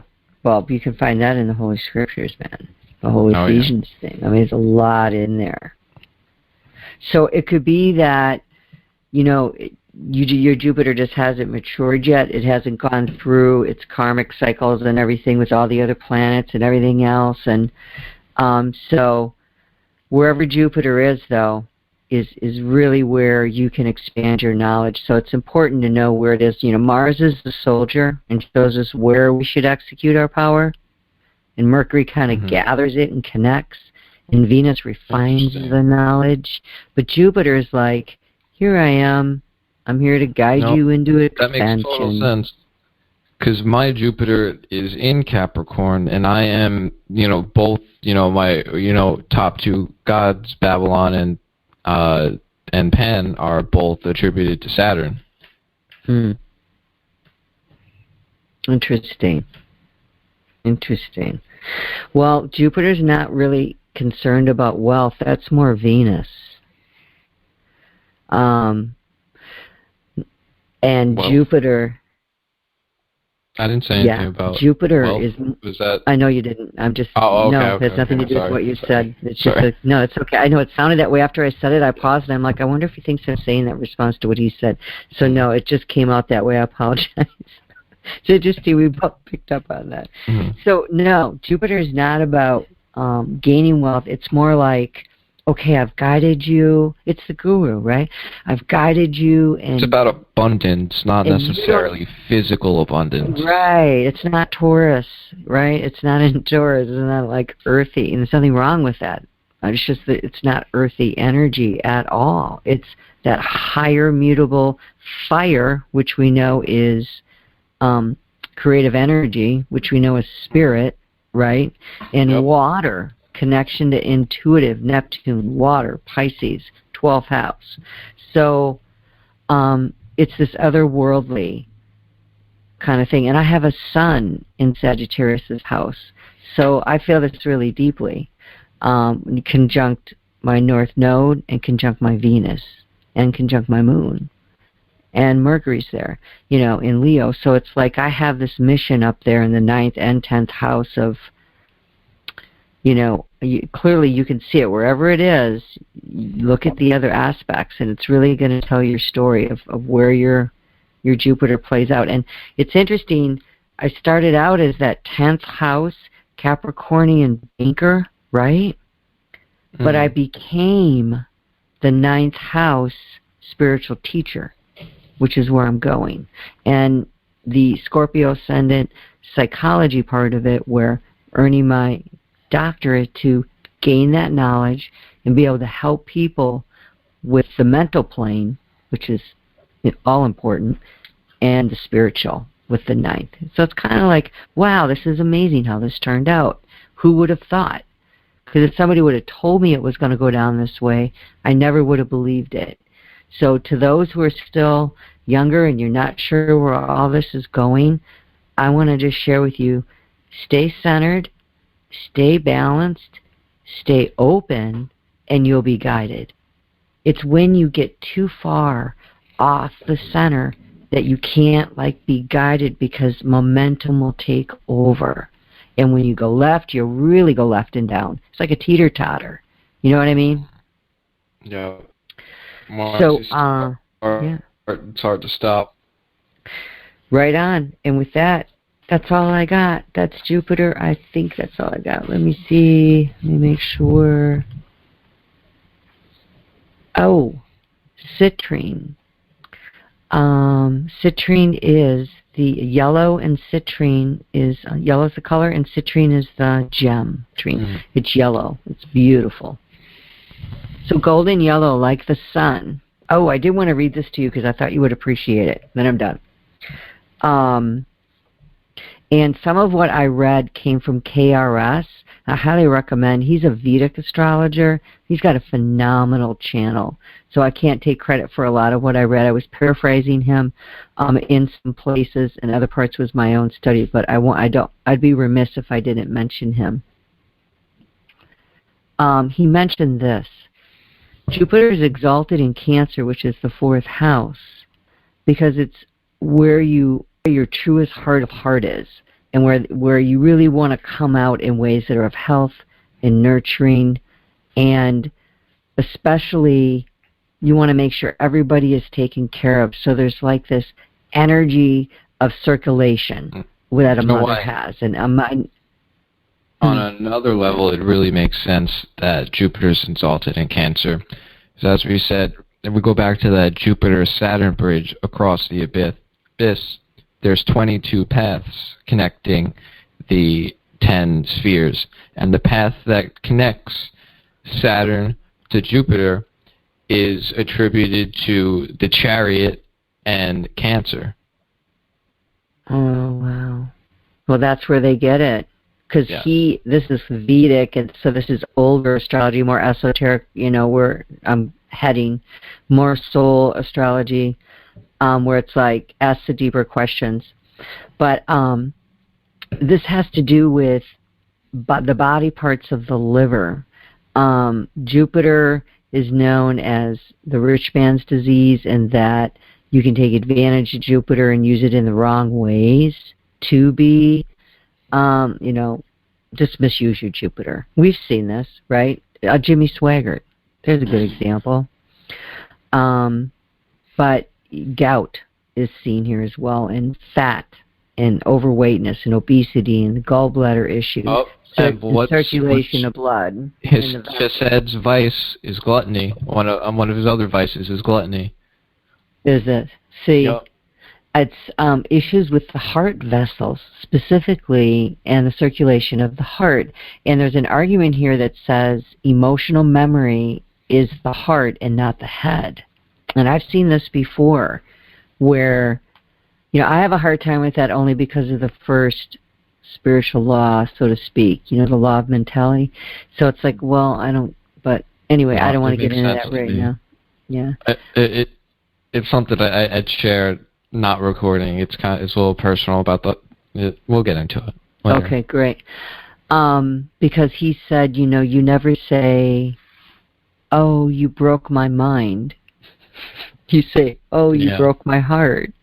We don't talk like that. We always say, you broke my heart, he broke my heart, or my heart hurts. The mind just figures out the best way to say what's in your heart. Oh, man, that's beautiful. The mind just figures out what to say. How do you say that? It figures out to say the best figures out the best way to say what's in your heart. You try to formulate how you can express, what you're feeling from your heart. Yeah. That's it right there. Well, Saturn and the Sun rule gold, not Jupiter. He said Saturn represents metal and things created through pressure and time. Gold, nice. Gems, ice, takes a long time, right? But where your biggest obstacles that you overcome in your life, and this is now a lesson in knowledge that has been learned, that's Saturn. And the Sun is the golden hue to everything, he said. The Sun is golden when its rays are golden. Think of all the golden cards in the tarot. Doesn't it just give you a wonderful feeling? It does for me. As you see all the gold in some of those cards, especially the Ten of Swords. There's such a gold dawn coming up in the background there. But so this is why Jupiter's not money. I just wanted to make that clear. That's Venus. That's more, Saturn. This can be where you make your money. It's the feeling money gives you. Yes.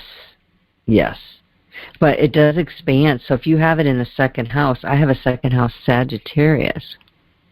So I got some Jupiter energy there in the second house. And that's a house of the guru, so to speak, in Taurus's house. How comfortable do you think that is? Taurus be like, yo, dog. Taurus, the Hierophant. Pull up the covers over you. Let me pour you some wine and give you some grapes and put a golden signet ring on your finger. Feet up. Here you go, some smoky. You are all set. That's Taurus, man. He wants to get you down in luxury. Taurians are amazing friends. They're amazing friends. They are. I love Tauruses. I don't have very many of them. Cancers and Taurus get along wonderfully. Usually. Because we just, sea to my shore kind of thing, Like, that's right, I'm going to go out into the water and come back to the earth. Anyway, I'm going to turn this over to you. I am done. Okay. So keep in mind as we get into these myths we're about to get into, the idea of CHESED being the highest sphere below the abyss. Jupiter being the highest force below the abyss. So the following quote comes from Understanding Aleister Crowley's Thoth Tarot by Lon Milo Duquette, and this is from the chapter about Fortune, the card that is attributed to Jupiter. Change is stability, and with stability comes order, and the god that brings order to so-called creation is the Demiurge, the highest god below the abyss, the creator god who thinks it is the supreme deity, creator in quotes, because it is unaware of the circumstances of its own creation. Now, of course, the Demiurge is the Gnostic concept where the Christian god is seen as mostly an oppressive evil force, the head archon, and he only creates out of Sophia, the higher feminine force. Yeah. So Lon Milo continues in his book, excellent book, allow me to put this concept in terms of Roman mythology. Saturn and his wife Cybele were titans, aspects of the old chaotic forces that preceded the so-called ordered universe. This is the macro prosopos of the Kabbalah. This is the three supernals, Kether, Chakma, and Binah, and Saturn is attributed to Binah, before basically anything was below the abyss. Saturn was warned in prophecy that one of his offspring would one day dethrone him, so each time Cybele gave birth, Saturn swallowed the child. So basically this is about, this quote just goes on to say it, as long as he kept doing this, the universe remained in pure potentiality, and creation as we know it was put on hold. So nothing below the abyss is going on. So people always hear this myth about Saturn eating his children. You see, Satan is eating babies, and so these Satanists are eating babies and all that. No, it's a fucking metaphor, guys. Calm the fuck down, okay? It's about pre-creation, a state of stasis before creation, because change doesn't come in until the fortune card, until Jupiter, because fortune, right. Everyone always thinks that card is good fortune, but it's not. It's a change in fortune. So, Saturn was born in prophecy, swallowed the child, kept doing this. Cybele eventually got tired of all this baby eating. When she gave birth to her sixth child, Jupiter, she tricked Saturn by giving him a stone to swallow. She then secretly removed the child from Saturn's presence and brought him to Earth to be raised. Saturn eventually got indigestion and threw up the rock and the 5 other divine children. As prophesied, Jupiter dethroned Saturn, organized by his brothers and sisters. See, above the abyss, all opposites are reconciled. There is no concept of change or luck or anything else we can comprehend. It is only below the abyss that the lumbering apparatus of forces and principles that appear to drive the universe is set in motion. So that myth is really useful for, getting this idea of the stasis in... They're always so vague here when they describe where Saturn is. It's before the ordered universe, but Earth doesn't exactly come right after it. So it really gives an idea of a better illustration of the microprosopos.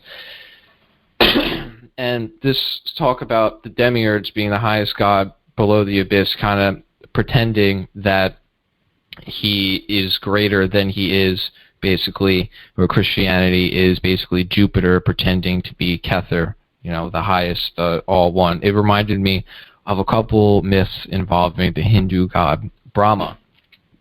And the first myth I'm going to mention, I heard a couple times, but I couldn't find a text source, so I'm just going to go into it really quickly. Yes, this is word of mouth, which is, like the old way myths were, proliferated.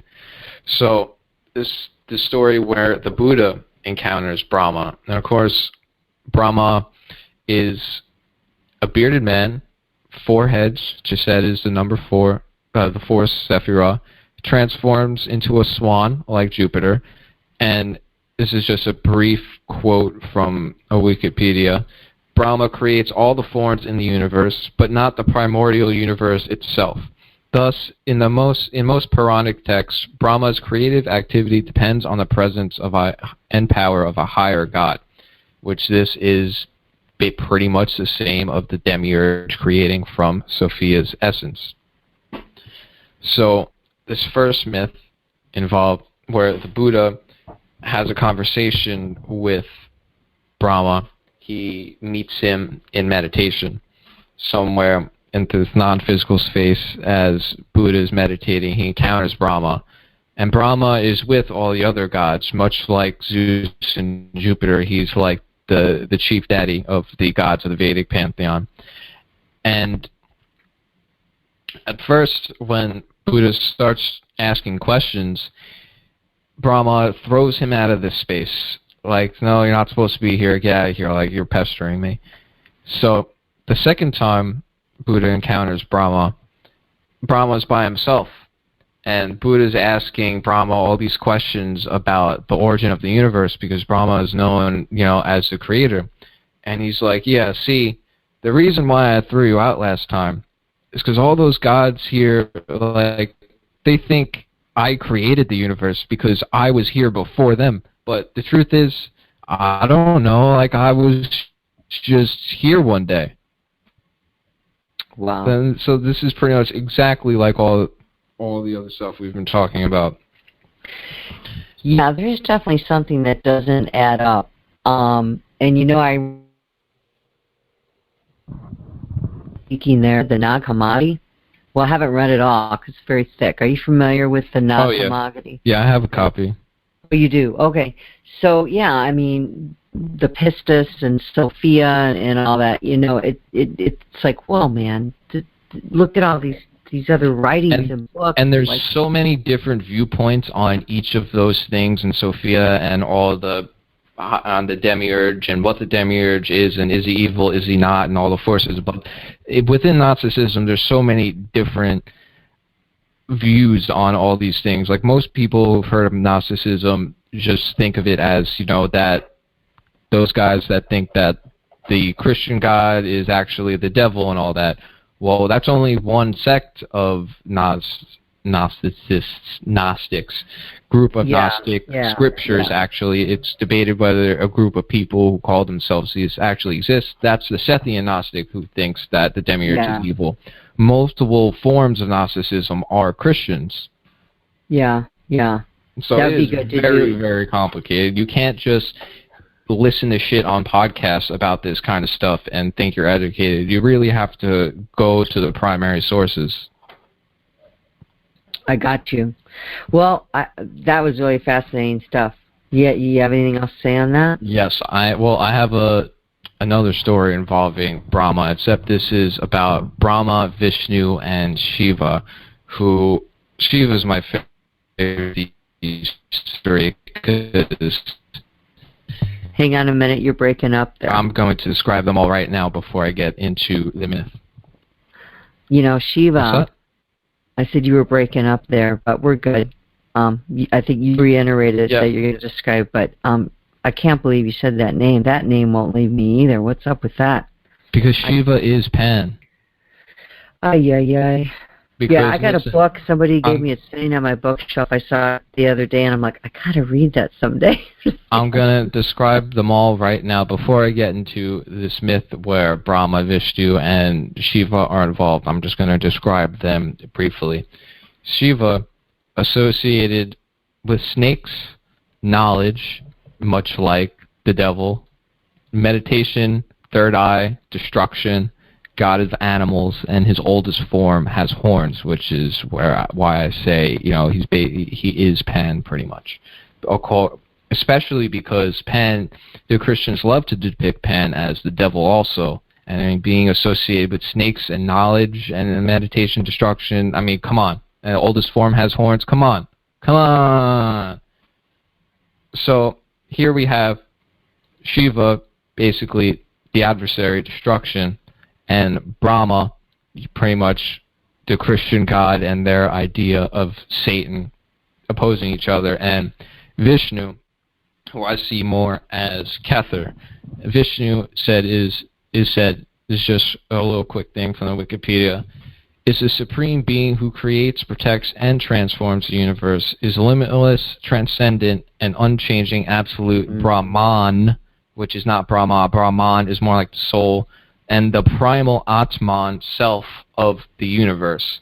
And that, of course, it makes me think of Kether, the universal oneness behind everything, who really is the highest God. But, of course, there are many different sects of Hinduism, and their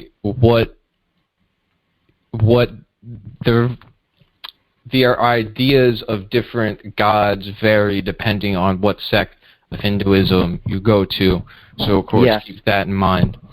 So now, as we have pretty much Brahma, who is very much like Jupiter, Shiva, who's very much like Saturn, the adversary, and Vishnu, who's very much like Kether. So, in this myth, I'm going to read a quote from it in a minute, but I'm going to set up the context. Brahma and Vishnu are fighting. For whatever reason, it's not really said. So, as Shiva comes to break up this fight, Brahma and Vishnu draw their famous deadly weapons, and Shiva, to break them up, turns into a pillar of fire. And immediately Vishnu transforms into a boar to try to find the bottom of the pillar in the underworld. And Brahma transforms into a swan to fly up and to try to find the top of the pillar.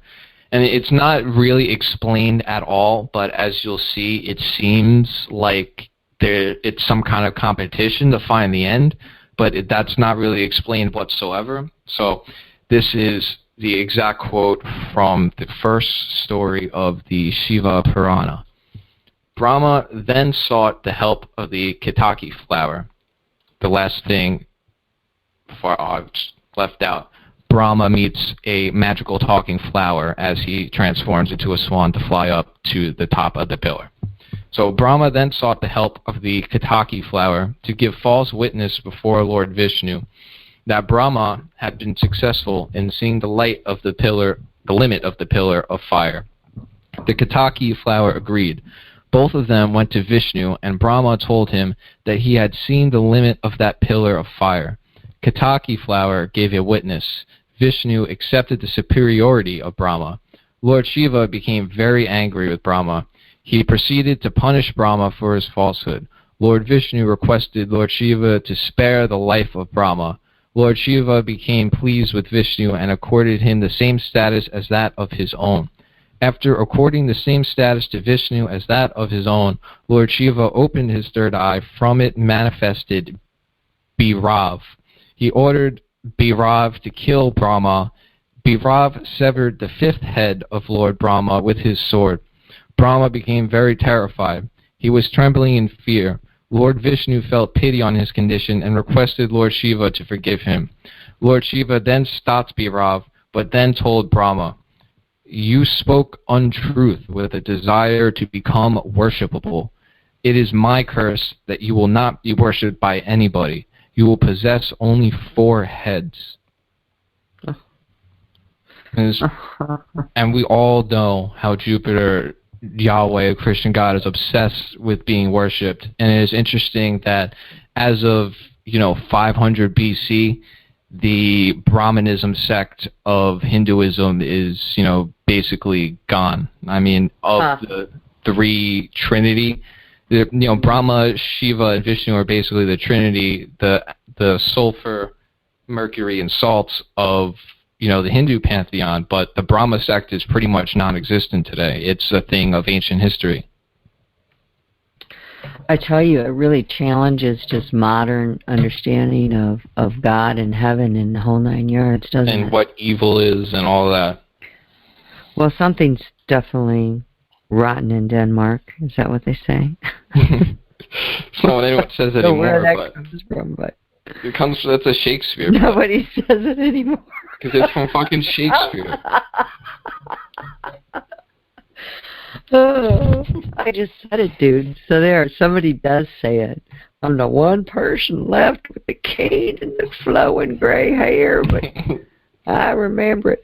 Okay, are you done, man? That's incredible. That was some intense stuff. I'm done with that myth, and I wanted to end on a really great nugget of wisdom that happens to come from. It continues in Lon Milo Duquette's explanation of the fortune card. To understand this, the fortune card in Crowley's Thoth deck has basically depicts sulfur, mercury, and salts on the wheel as the gods. Anthony, yeah. 1 second. I apologize. Excuse me. We're going to miss what you said. Back up to the beginning again. You went out for just a second, and I'm not sure what you said there. About the fortune card, just the beginning of the fortune card? Just start right at the beginning of it. Yep. Thank you. So, on the fortune card of the Thoth deck, sulfur, mercury, as Hermanubis, Typhon, and the Sphinx. And the idea of the fortune card is fortune is always changing, change, the card really should be called change. Change happens because of the interaction between sulfur, mercury, and salt and other interacting forces like that. And there's a play/ritual Aleister Crowley wrote called The Rites of Jupiter.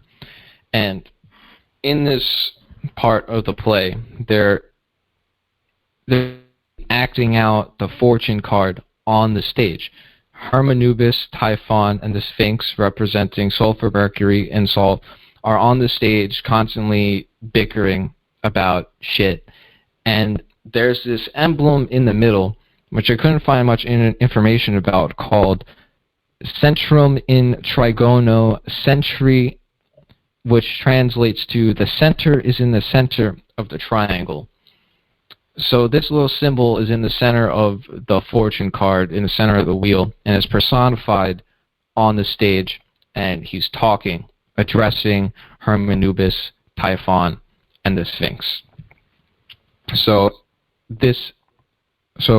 But you should know, right, he's about to address Typhon as feeling, Hermanubis as thought, and the Sphinx as ecstasy. So this is the quote. Feeling and thought and ecstasy are but cerements of me. Thrown off like planets from the sun, ye are but satellites of the one. But should your revolution stop, ye would inevitably drop headlong within the central soul, and all the parts become whole. Sloth and activity and peace, when will ye learn that ye must cease? And this is described as the Zen-like secret to Jupiter. That's interesting. Go ahead. To me, what he's saying really is stillness is the key to oneness. Right? Because we have this change, this constant change, never coming still. It only comes into existence in the universe as Jupiter, CHESED, comes into the universe as the first sphere below the abyss. And that is the whole process of Kether going to Malkuth, the one manifesting itself into all these different forms of existence until it gets to Earth, Malkuth. But if we, from Malkuth, wish to ascend back up to the source, we need to get past this constant cycle of change and interacting forces. But listen to what he says about this constant movement.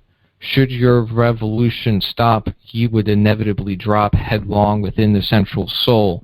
So he's saying stillness is the key to oneness, to getting past Jupiter, to, keep on ascending up the ladder, to, become one again. Well, it's interesting that in the tarot, it's for the Smith-Waite, Rider-Smith-Waite is the Wheel of Fortune. And that's Jupiter card, because...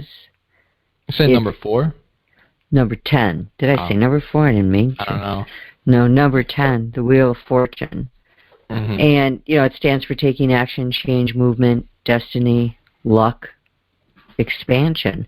But it's where, number 1, the wheel's going to keep moving. Like, changes, it's going to keep happening, and you can't stop it. It's inevitable. The one constant, I used to say all the time, the one constant is change. Right, but when you really experience the divine in whether it's meditation or psychedelics, it's in a moment of stillness. It's in a moment where time is fucking irrelevant. Right, but the Wheel of Fortune is an action card. Think about this. But it's about getting back to the oneness. It's about getting past that action, right? If that action comes into being as Kether goes down to Malkuth, but if we're in Malkuth and want to get back to Kether, we have to get past this action. That's why it's the 10. It reduces to 1. I see what you're saying, and 1 is the seed of all things. So that makes sense. And looking at the Wheel of Fortune card, the Sphinx is on there. In the Egyptian mythology, you mentioned the Sphinx, guardian of the mysteries of life. It's also on the Chariot card. It's got that animal. It's got an eagle. Alchemical salts. Because the mysteries of life, obviously, death goes hand in hand with life, and it's about the physical. Right on. It's got a lot of symbolism. On both of the cards. I've never seen the card of which you speak. This is also the I Ching is represented here by hexagram 50, which means holding the cauldron, establishing the new. So it means, just like you said, reduce holding to 1. The cauldron? The cauldron on hexagram 50. On the Chariot card that connects Saturn to Jupiter, in the Thoth deck, he's holding the Holy Grail. Oh, really? Yes. He's escorting the divine feminine across the abyss. Yeah, that's interesting. Well, I tell you, the other cards that are associated, let me see if I can find this here. The Force. It's the 6 of Wands, of which you have Jupiter in Leo, right? Mm-hmm. And then the 9 of Cups, of which you have Jupiter in Pisces. Mm-hmm. And then the 4 of Swords, of which you have Jupiter in Libra. There's the 4. The meditation, going back to 1, that really lines up. All the 4s, actually, still. we should consider, though, because in the tarot, they correspond to the number on the Tree of Life. It's just said it's the 4th sphere, so you should look at least in the Kabbalistic decks, all the 4 as CHESED playing a part in that card, where, that planet is in that zodiac sign, but that is also taking place within that sphere of life, kind of like it would take place, within a house on a zodiac chart. Right, that's true. I don't know Well, I know they based the weight deck on the Golden Dawn, so I don't think that they tied much of, Kabbalah in there at all, or the Tree of Life. Well, the Golden Dawn is a Kabbalistic deck. Golden Dawn is Kabbalah. Okay, I didn't know that. I didn't know they were Kabbalah. I didn't know that they were synonymous. Well, they're not exactly. The Golden Dawn, Kabbalah was a big part of it, but they are not literally Kabbalah. I was not clear with my words, but yes, if you look at the Golden Dawn in the 19th century and the 20th century, they're all Kabbalists. Okay, that's interesting. All right, well, thanks for that clarification. Well, Eight of Swords is Jupiter and Gemini. The Eight of Swords is one of my favorite cards because you absolutely can free yourself from that whole situation. But again, just signifying that movement is happening. Like, you've got to move, change has to come. It's and also it's in Hod, so it gives it even more of an airy feel, right? Because 8 is Hod. Yeah. So it's Jupiter and Gemini in Hod with all its airy, Mercury-like aspects. There you go, and that's why you get this nervous energy, right? That's why all the 8s and all the swords are fucking terrible. This is not. I like the Eight of Swords because I'm a problem solver, so I see that. I see her. The Eight of Swords is good sometimes because it's a good indicator that you're overthinking shit. Yeah, it's kind of showing you, like, the way out of here. Just don't be all mind. Two of Pentacles, one of my favorite cards, Jupiter and Capricorn. Which is interesting. The title in the Thoth deck is Power. It showed up in one of my readings recently, and so I had it out on my mantle. So it's kind of cool the way that it came up. And then, I also understood that whole thing reducing to the 1. Yeah, I get what you were saying about the 1 because obviously Wheel of Fortune 10 reduces to 1, and the 1 is exactly what you said we need to be.